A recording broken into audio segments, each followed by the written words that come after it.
Not a lot of people saw the diabetes video. I assume because most people think, oh, I don't have that. No reason for me to see it, right? Well, in that video, we talked a lot about childbirth, the importance of breast milk, and why a lot of children end up with type 1 diabetes. So I'm going to show you that part in a minute for those of you who missed it. But first, let me ask you, do you pee a lot? Is your vision not what it used to be? Are you gaining weight? Do you get tired after eating and just want to fall asleep? Are you bloating a lot? Are you cranky and mean if you haven't eaten in a while? Are your hands and feet numb now and then? You might want to watch that whole video, but also download the diabetes ebook because, I don't know, most people don't think they have it, and it's no big deal, but the 3 biggest killers of people in the modern world are cancer, heart disease, and diabetes. And as all 3 of these start off small, no big deal, they kind of just bruise under the surface until one day, bam, it hits you and you go, where did this come from? Right? Well, most people in the modern world have some level of insulin resistance or hypoglycemia or somewhere up the diabetic ladder, and I want you to catch it before it's too late. So it's really, really important. And it'll help improve your life so much, just knowing the basics of it. So please download the diabetes ebook at marcusebooks.com. It'll help everybody you know, also plus the diabetes videos. But let's get on with the actual childbirth thing. If you're thinking about bringing a little kid into the world, a little life form in the shape of a human being, you got to watch this. This is really, really important. This is stuff that most people don't know and really need to know. And I'll keep it short, but you got to watch this. So here we go with medical science genius expert James Sloane. I get sometimes these mothers that are very defensive about their child who has type 1, and they're like, it's genetic. They were born that way. There's nothing I can do. Type 1 is not neonatal diabetes. Sure, there are gene mutations every now and then, but that's extremely rare. I've never seen any evidence whatsoever hereditary cause of type 1 diabetes. It's definitely going to be physical. Something that happens after birth? Yeah, it's going to occur after birth. Again, usually in the case of cow's milk is a big one, but they've also linked a lot of different viruses. We won't go over all of them, but there's I think 4 or 5 different viruses I've seen. So a weak immune system, right, can invite viruses in. Infants, you can't just go start feeding them foods. They do have to have mother's milk. Right. That's the primary immune system because infants are not born with an intact immune system. This is one of the big pet peeves with giving vaccines to newborns because the idea of a vaccine is to stimulate antibody response. Newborns do not have the ability to stimulate an antibody response. So why are you injecting newborns with vaccines? People who give birth Caesarean, they have weaker immune systems because they don't get the flora. Yeah, as the baby's coming through the birth canal, they get vaginal fluids pushed into their mouth, which has beneficial flora, because our intestines are sterile prior to that. And so when they come through the birth canal, it gets pushed into their mouth, they swallow that, that becomes the first flora that inhabits their body. And then it will start to colonize, and over time we get exposed to other bacteria from different sources like soil, whatever, and that builds up our good flora. But if a baby is taken by cesarean section, what will happen is they bypass that. So what inhabits their intestines initially are hospital pathogens. Whatever they're being exposed to in the air becomes their first and whatever. Plus the junk that they feed the formulas they give these things, which is not even natural anything. Yeah, the mother's milk is the actual most important because mother's milk goes through changes to meet the baby's demand. So when the baby's first born, you got the colostrum rich, and that's the antibodies, because again, the baby is not born with an intact immune system. They can't mount an antibody response. So they require the maternal antibodies through breast milk in order to maintain their immune system until their immune system can develop, which doesn't fully develop till around the age of 5, and the gut is still permeable to intact proteins up to the age of 2, which is why the cow's milk thing, no cow's milk before age 2. And then the milk will change, and it next goes into a higher fat content, and the higher fat content develops the nervous system.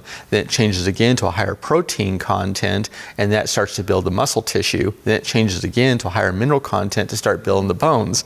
So the body knows what it's doing. It's just doctors and people. No. Well, look at the trail of clues. Babies are not born with an intact immune system. They need breast milk for that. But most mothers don't feed breast milk. Type 1 diabetes doesn't show up till around 6 months. So what was the baby getting for 6 months? It wasn't breast milk. It's usually cow's milk and high glycemic baby formula, which is boiled and cooked to death fruit, wheat, dairy, and chemicals. Then they top it off with overly sweet pasteurized fruit juice and yeast and stuff like that. I hear a lot of people that when they talk about like milk and beef and stuff, they think that, oh, I'm getting organic, so therefore grass-fed. Yeah, I'm not getting the estrogens and stuff. I said, yes, you are. You're still getting the estrogens because the animal produces hormones. Right. And that goes into the fat that's in the meat. So. And what is it? It's a 2,000-pound animal. It has hormones that makes a 2,000-pound animal. We are not a 2,000-pound animal. Yeah. So even if it's grass-fed and it's all natural and it lived in the woods, you're eating an animal that naturally has hormones that make a 2,000-pound animal. And if it is raised on a farm, they usually give them some kind of estrogen just so they can get fat faster. Or, in the case of dairy, they have to give it estrogen so it stays pregnant so they can keep making milk. You can't avoid the estrogen thing. So you got that. And on the other hand, you got your bread. Now you got your yeast going out of control, your diabetes, your insulin levels are going through the roof. You're probably snacking all day on this stuff. You're eating crackers and chips. And we got to keep in mind, too, that a lot of these women are freaking out over phytoestrogens because they're so afraid of those when they're 200 to 400 times weaker than the body's own estrogen. Yet these animal estrogens, like cow estrogen stuff, can be hundreds to thousands of times stronger than a human estrogen. So why are we worried about these phytoestrogens over here, not worried about these estrogens over here? Soy actually has a good level of phytoestrogens, which again are anti-cancer. Or you look at the Budwig diet, it includes flaxseed. Flaxseed's around 4 times higher than soy. In phytoestrogens. Yeah, people have this fear of soy. They think it's like this bad estrogen. You got to get organic soy, but not all soy in its natural organic state is not really a bad thing. And fermented soy is even better. I mean, that's like the best. You got people like Mercola, who I'm not a big fan of, and he's pushed all this nonsense because he works for Weston Price Foundation, and he's on their board, and so they're of course high meat, high dairy, and so therefore we got to bash soy. But it's funny because Mercola not only turns around and claims that flaxseed's a health food, even though it's almost 4 times higher in these same phytoestrogens he claims is the equivalent of 5 birth control pills, but he also sells resveratrol. Resveratrol is also used as an anti-cancer agent, and it is a phytoestrogen. Yeah, well, everything's a phytoestrogen. Yeah, so it's a concentrated phytoestrogen at that. So there's a lot of misconceptions on that, but the phytoestrogens are actually very, very beneficial because again, they help to balance out the estrogen levels in the body. So they're not some estrogen that's going to kill you with cancer or this stuff. They actually help to balance by acting either as a very weak estrogen or antagonizing a stronger estrogen. So it is a balancer. Estrogens from meats or dairy, which again are way, way stronger than plastic water bottles. Yeah, those are what they call xenoestrogens, which are a lot of them are man-made estrogens.